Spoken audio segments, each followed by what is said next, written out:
Hello there everybody, welcome to the vlog. I am here on the P&E grounds just beside the famous roller coaster from Playland there. And behind me over here is just a run-of-the-mill city soccer field. It's called Empire Field at Hastings Park here. Got a couple of different soccer fields for just local municipal use. It's got a little running track around it that is used by the municipality for various smaller events and soccer drills and stuff like that. And it's hard to believe that in 1956, Elvis Presley played right down there on this field. And in 1964, a band called the Beatles played this venue as well. Back then, this place was called Empire Stadium, and there were grandstands located probably right where I'm standing that would have stretched high up into the sky. It was a fully realized stadium, the largest stadium in British Columbia. It held just over 30,000 people, approximately 32,000 people upon completion in 1954. It was constructed for the British Commonwealth Games, and it was during that 1954 Commonwealth Games that the first legendary event to take place at this field occurred. It was the legendary Miracle 4-Minute Mile. Both John Landy and Roger Bannister were both able to run a mile around not this exact running track, but a running track that would have been in approximately the same location. It was a feat that at times was considered potentially impossible, but they both achieved it in the same race, and they have a statue up here commemorating the two of them. The main sports tenant to play here were the BC Lions, of course, who began playing here when this field opened up in 1954. And then later on in 1974, the Whitecaps moved in. Of course, the now MLS soccer team. Both those teams played here until 1983. Of course, in 1983, the enormous BC Place Stadium was constructed downtown with a much larger capacity and more sort of state-of-the-art facilities for both sports. Not a ton of concerts were held here during the history of this place. Stadium concerts were not really a big deal until the 70s. In the 50s and 60s, artists really didn't play stadiums unless they were the top of the top.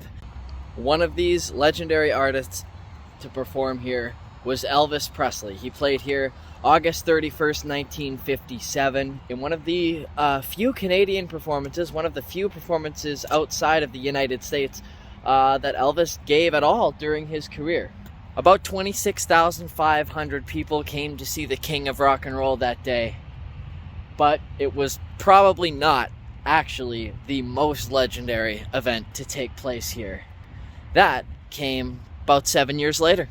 Almost 7 years to the day, to be exact. It was August 22nd, 1964, when the Beatles played here, and it was an unmitigated disaster. I'm not going to talk too much about that because I will throw a link in the description and at the end of this video to a standalone video I'm going to make all about the Beatles concert that very nearly ended in a riot. It was such a disaster for all the organizers involved, but hey, at least some 25 to 30,000 people got to see the Beatles in the flesh, the most legendary rock band of all time. However, it was not the end of the life for this facility. Everyone thought it would be, but after the 2010 Olympic Winter Games were held in Vancouver, the decision was made to renovate BC Place Stadium, which meant that its main tenants, the Whitecaps and the BC Lions, would be without a field for a couple of years, so they decided to resurrect Empire Field effectively.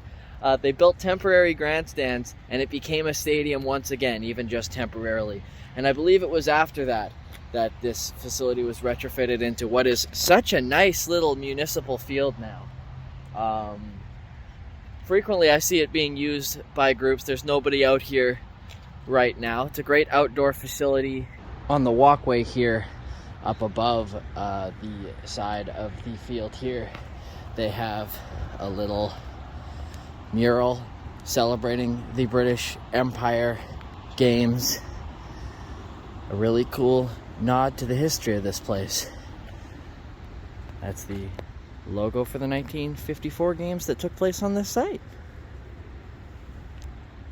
And some photos from the event as well. It's just so crazy to be in this unassuming little field where legends once stood and performed and or played. Wild to learn the story of this place. Anyway, that's going to do it for this video. I will be back on Friday for another video from this location. For those of you who don't know, I'm a professional musician myself. You can check out the description for links to where you can find my music where it's sold or streamed online. Like this video if you liked what you saw. Subscribe to my channel if you've been enjoying my videos, and you can ring the notification bell too if you want to be notified whenever I upload new content.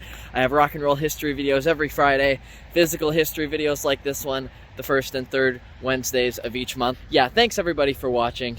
I'll have that video on the Beatles' epic, frankly, disaster of a concert up on Friday. Thanks for watching.